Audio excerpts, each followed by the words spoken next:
Isabelle Maréchal, une vision constructive. Avec elle, notre réflexion se bâtit. Isabelle Maréchal.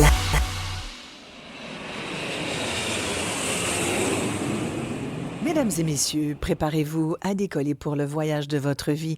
Ben oui, vous le méritez. Est-ce qu'il y a une petite voix qui vous dit ça? Tu le mérites, ton voyage, là, tu travailles assez fort. On a comme démocratisé au fil des ans dans notre société de surconsommation le voyage, même si, il faut quand même le dire, ça reste un luxe que la plupart des gens ne peuvent pas se payer.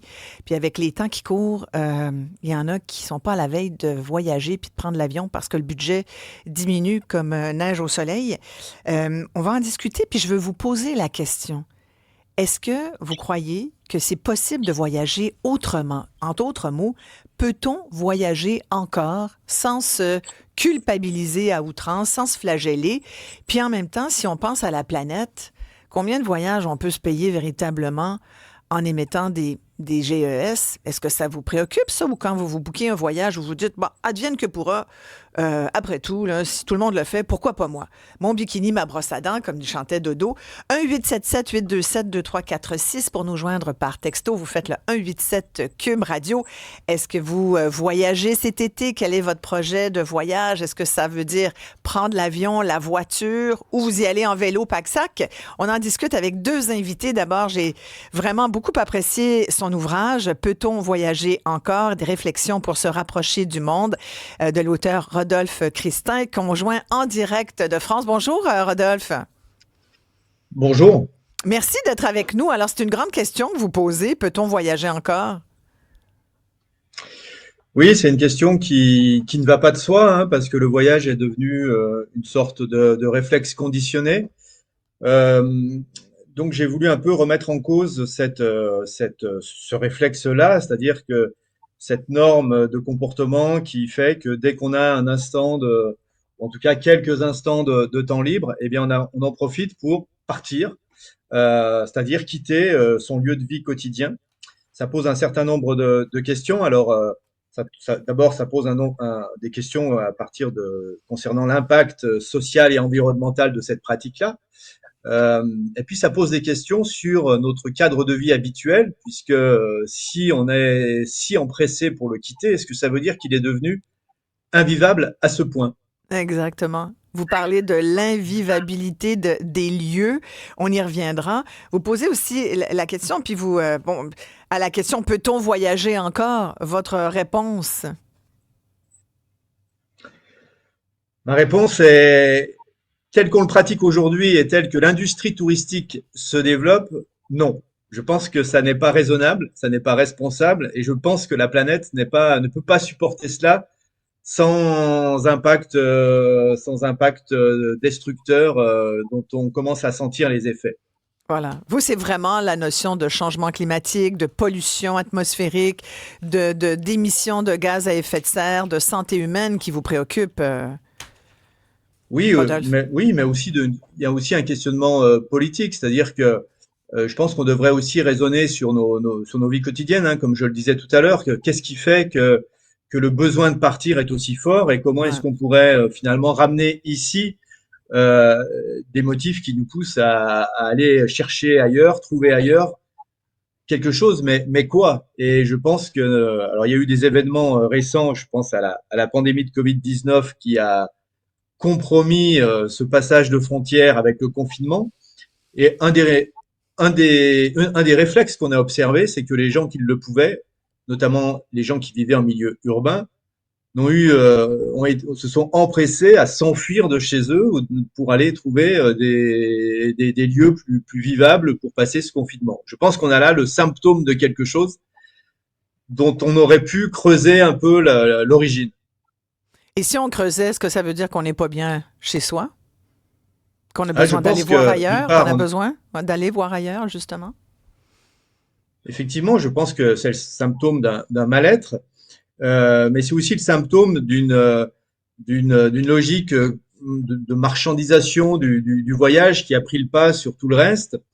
et qui fait que alors pour ce qui concerne la France, puisque c'est le lieu d'où je parle aujourd'hui, le tourisme est considéré comme un des premiers secteurs économiques, hein, et à l'échelle du monde, l'industrie touristique est une des premières industries mondiales. Donc, on a des enjeux économiques qui sont forts. Et si dans les années 60 et 70, le fait de partir, s'il y avait quelque chose de contre-culturel, où on allait un peu s'émanciper du carcan, de la vie quotidienne, se frotter à d'autres cultures pour ouvrir un peu son esprit, je pense qu'aujourd'hui, on n'est plus tout à fait là-dedans. On est dans une forme de conformisme social. Et les lieux où on pratique le tourisme sont des lieux où on espère plus oublier le monde que le découvrir. Et je pense que ça pose aussi un certain nombre de problèmes. Exactement. C'est drôle parce que vous dites, vous nous parlez de France, justement. Vous êtes dans quelle ville exactement? Je suis proche de Grenoble. Bon. Mais vous publiez dans une maison d'édition que j'aime beaucoup. Je parle souvent de leurs livres parce qu'ils sont vraiment super intéressants. On en parlait tout à l'heure. On parlait d'un livre justement d'éco-société, le cas Trump. On s'est intéressé beaucoup à M. Trump. C'est Éco-société. Pourquoi publier avec une maison d'édition du Québec, Rodolphe? Ouais, alors c'est une histoire peut-être un peu longue, mais il se trouve qu'avant ce livre, j'en avais publié un autre qui était le manuel de l'antitourisme et qui avait été publié par une maison d'édition française au départ. Et puis un partenariat s'est mis en place avec les éditions Éco-société pour le publier sur le territoire québécois. Et puis il se trouve que par la suite, cette maison d'édition comment dirais-je, a rendu l'âme et Éco-société a pris le relais. Et comme c'est un partenariat fructueux, il n'y a pas de raison, il n'y a pas eu de raison de le changer. Vous avez bien choisi. Puis je pense aussi que je vous ai entendu dire que c'était peut-être moins risqué que d'avoir ce discours-là ici qu'en France, par exemple, ou dans d'autres pays. Oui, alors le discours en France, je le tiens régulièrement, hein, donc, mais c'est vrai que mais vous passez pour un radical quand même. C'est ça, vous passez pour un radical. Oui, tout à fait. Un peu radical. Oui, bien sûr, parce que la France est un haut lieu du tourisme, hein, donc effectivement, critiquer l'industrie touristique en France, comme je dis souvent, c'est un peu une opération kamikaze, quoi. Ouais. Rodolphe Christin, vous la connaissez pas, mais je vous la présente, comme à tous nos auditeurs. Maude Carmel Ouellette, elle est comédienne, animatrice, chroniqueuse, elle crée du contenu, elle est autrice. C'est aussi une très grande voyageuse. Merci beaucoup d'être là, Maude. Et vous avez décidé, il y a quelques mois, en fait, ça fait 9 mois, Maude, que vous n'avez pas voyagé. 9 ans. 9 ans, pardon. 9 ans. Mais c'est 9 ans que je suis pas sortie d'Amérique du Nord. Voilà, c'est ça. C'est ça que je veux, dans le sens où j'ai voyagé au Canada dans les 9 dernières années. T'sais. Bon, 9 mois, ça aurait été un peu présomptueux de dire que j'ai fait l'effort de ne pas voyager. Mais oui, exactement.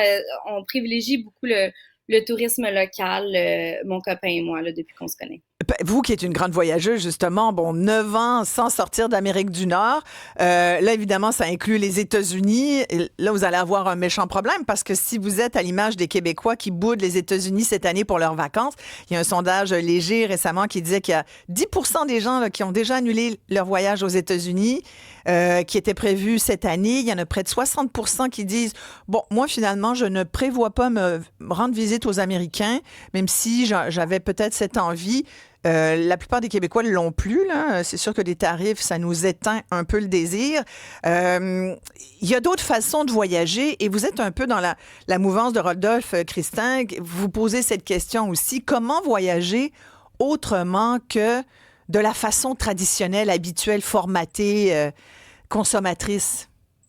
C'est une question délicate parce que je pense que la réponse va être différente pour tout le monde parce que ça dépend. Est-ce que je suis habituée de faire 3 voyages en avion par année et pour moi, en faire juste un par année, c'est déjà un énorme effort? Ou est-ce que j'en fais une fois par 2 ans et là, je décide d'en faire une fois par 5 ans?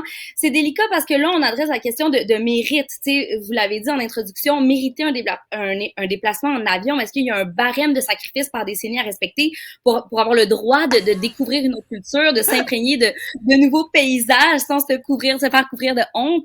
Donc, c'est cette question-là que je trouve délicate. Et c'est ça, comme je dis, ça fait 9 ans que je peux sortir d'Amérique du Nord, alors qu'avant, j'allais faire des mois entiers en Asie, en Océanie, tout ça. Donc, mon désir de voyager est extrêmement fort depuis 2-3 ans. Il me ronge. C'est comme si les êtres humains avaient comme des gens de racines nomades, qu'on avait envie de bouger. Donc, je trouve ça intéressant que M. Christin aborde la question d'un point de vue philosophique, d'un point de vue humain. Tu sais, pourquoi on a envie de bouger autant? Tu sais, est-ce que c'est dans notre ADN? Et c'est bien sûr un privilège. Donc, à quel point est-ce que la planète peut le faire? Tu sais, je pense vraiment que on vit dans une société où on n'a pas beaucoup de temps, donc les gens vont privilégier plein de petits voyages au lieu d'un grand voyage et ne vont pas prendre le déplacement comme faisant partie intégrante du voyage.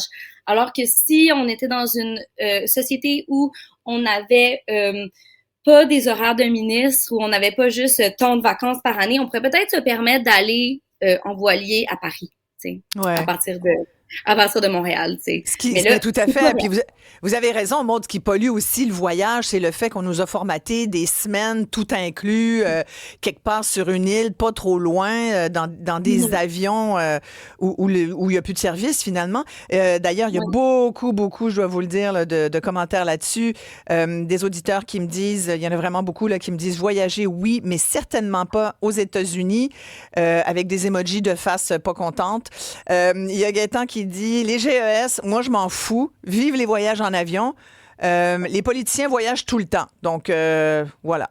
Il me dit aussi faites vos recherches. Je sais pas pourquoi il a rajouté cette phrase, mais merci quand même de votre commentaire, Gaëtan. Il y a Yvon qui dit pourquoi voyager en dehors du Québec? Il y a tellement de belles places ici, on n'imagine même pas. Je sais pas si Rodolphe, Christin, vous avez pris le temps de venir voir nos magnifiques territoires québécois. Vous êtes déjà venu voyager, vraiment faire du tourisme chez nous?